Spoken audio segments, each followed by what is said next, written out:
developers will soon be prohibited from reducing the number of dwellings in a redevelopment by more than 15% regardless of the increase in gross floor area.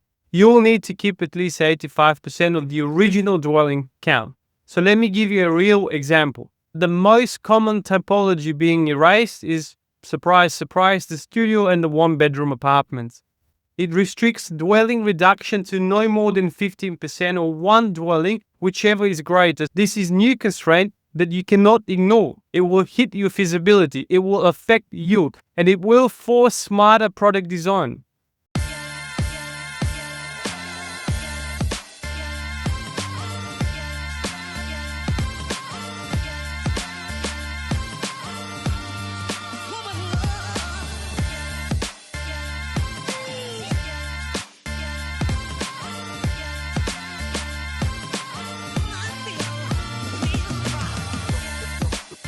Welcome back to the Property Development Unpacked. I'm Goran, and today we're going to close out this 10-episode opening series with something I think will shift your mindset.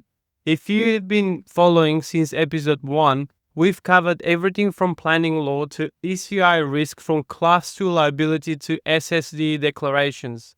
And it's all been practical, structured, real-world learning. But before we move into the next chapter, and the deep dives and the super tactics, which is very exciting, we need to zoom out for a moment because something big just happened. And it's not a headline or a quote from a builder or a development trend on LinkedIn. It's a legal shift that quietly rewrites the way we approach redevelopment in New South Wales, or parts in New South Wales. And is also part of a much bigger conversation about how we build, who we build for, and what kind of a cities we're leaving behind. So today, I want to give you two things. One is a detailed breakdown of the City of Sydney's dwelling retention proposal, what it means for feasibility, acquisition and design strategy. Number two, a design philosophy lessons from London versus Sydney. It's a courtesy of the team at Neuron that I think every developer needs to hear. The planning proposal that's about to redefine apartment strategy. Let's start there. Let's start with the City of Sydney.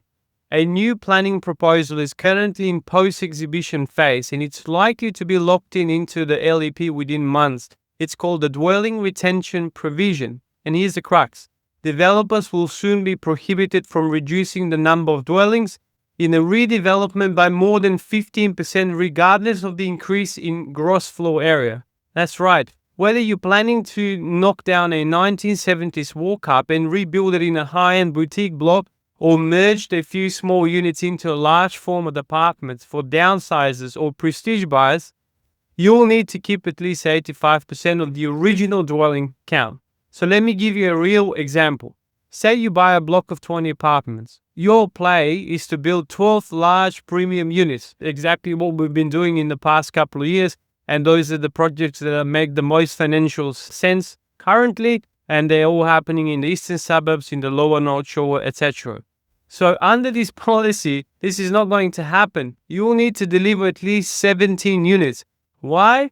Because Sydney is losing too many small and affordable units. In fact, data from Council shows that 91 dwellings have been lost across 29 approved DAs since 2018. 132 more are at risk of being lost right now across 8 live DAs, and most of them in the east.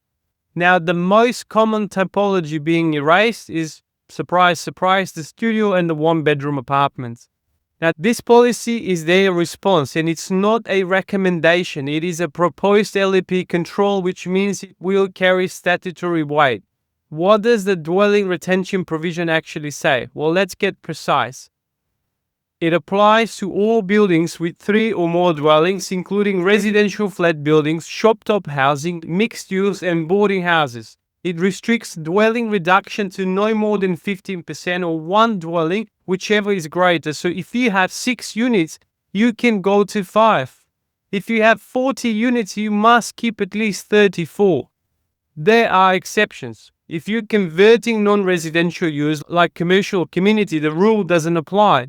And there's also flexibility via clause 4.6 if you can prove the standard is unreasonable or unnecessary due to site constraints, heritage overlays, or other planning conflict, but not because your feasibility is not working.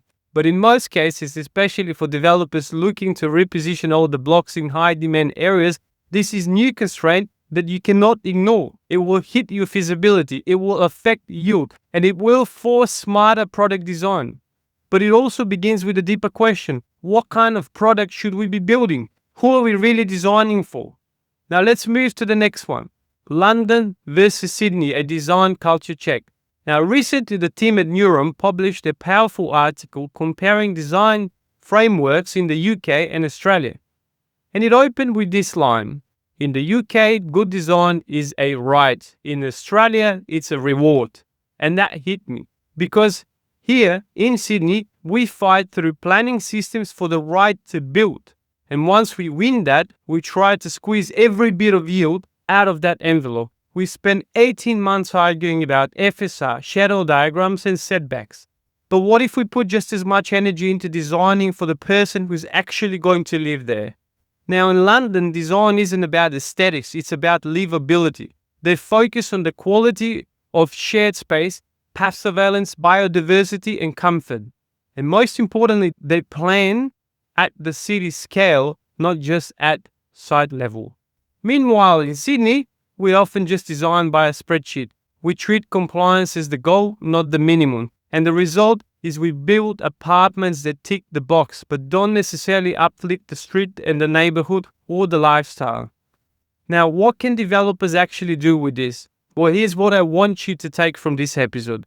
The dwelling retention rule is likely to become law in early 2025. And now you need to factor this into your site acquisition and the feasibility modeling right now. This isn't just about protecting small apartments. It's about rethinking what good medium design living looks like.